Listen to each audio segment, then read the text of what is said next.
Parce que je pourrais vous parler de qui j'étais et le cheminement de vie qui m'a mené à Dieu, mais ce que je voudrais faire, c'est parler de qui je suis aujourd'hui et ce que je veux être. Et je crois que pour la plupart d'entre nous, le désir, c'est le même. Et ce désir qu'il y a dans mon cœur, c'est d'être un témoin. Et chaque jour de ma vie, alors, au travers de mon témoignage de vie transformée, puisque une lumière, elle ne parle pas, elle éclaire, alors je veux éclairer les miens chez moi. Amen. Mais je veux être plus que ça. Je veux être cette ville sur une haute montagne qu'on voit de loin. Voyez, voilà, c'est ça le désir de mon cœur. Alors, tous les jours, le Seigneur nous met à chacun de nous des situations de pouvoir proclamer son nom. On n'a pas besoin d'être un pasteur. On n'est pas tous appelés à la prédication, c'est vrai. Mais on est tous appelés à être des témoins, je crois. Amen. Parce que si on est chacun de nous, on est une lumière. Et chacun de nous avons reçu le Christ en nous. Alors moi, le désir de mon cœur, c'est de parler de lui tous les jours. Alors, je voudrais vous parler d'une expérience que j'ai vécue. Et pour moi, elle est magnifique, mais en vérité, et je remercie le Seigneur de m'avoir permis de la vivre. Alors, avec Andy, le garçon qui est avec moi, là, on va beaucoup dans les rues. On va beaucoup dans les rues et le Seigneur nous donne des moyens. Alors, ce qu'on fait, on va dans les rues à deux. Et sans guitare, sans rien du tout, on y va tous les deux. Pas besoin de phrases, pas besoin de musique. Puis on va simplement, on proclame le nom de Jésus. Alors, on parle de nos vies transformées, on parle de nos témoignages de vies transformées, que ce soit moi, que ce soit lui. Et il y a d'autres moyens. Alors, on distribue des évangiles, on distribue des prospectus, et puis, je ne sais pas si vous l'avez vu, on colle aussi des autocollants, on appelle ça des stickers, avec Jésus t'aime, il y a de toutes sortes de versets.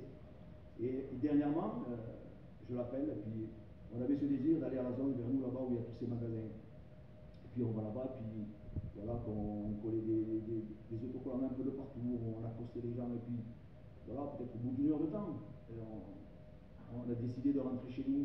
Et on était là avec cette satisfaction du devoir accompli. Ici, enfin bref. Et puis on rentrait chez nous. Et puis le petit garçon il me dit ça te dit qu'on va boire un petit verre au manteau? Je dis pourquoi pas. Et là on s'arrête. Et puis alors on commande une petite boisson tous les deux, puis on se met dehors. Et vous connaissez tous le McDo. Hein. Il y a ces fameux parasols où il est écrit venez comme vous êtes. Et là, je vois une petite jeune, peut-être 19-20 ans. Et avec son plateau, elle nous a mené ce qu'on avait commandé. Je vous promets, quand je l'ai vue, en vérité, elle avait un regard noir. On voyait la tristesse sur elle, ça se voyait. Et puis alors, comment faire pour l'aborder? Alors, je pense à cette photo qui avait là, et je la regarde, je lui dis c'est une pub spécifique du bateau, ça. Alors elle, toute fière, elle me dit oui. Je dis non. Ça, c'est tiré de la Bible. Chez vous, c'est un slogan, mais ça, c'est tiré de la Bible. Et puis voilà, je me suis servi de cette occasion. Alors, je lui ai parlé de mon témoignage de vie transformée, qu'elle a fait pareil. Et puis, on lui parlait du Seigneur, puis elle avait des questionnements et on répondait du mieux qu'on pouvait. Et au bout d'un moment, si vous savez ce qui s'est passé, cette jeune fille-là, ses yeux se sont remplis de larmes. Gloire à Dieu. Et puis, elle a ouvert son cœur.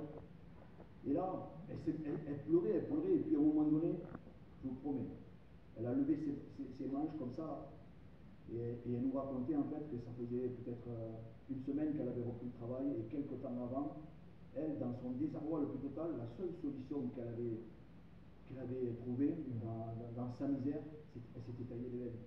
En vérité, elle était toute taillée là. Elle s'était coupée les veines, en fait, elle voulait en finir avec la vie. Et elle nous remerciait parce que jamais de sa vie, elle avait entendu parler de Jésus comme ça. Elle avait entendu parler de quoi? De la religion. Et la religion, on sait ce que c'est. La religion, face au problème, elle passera toujours.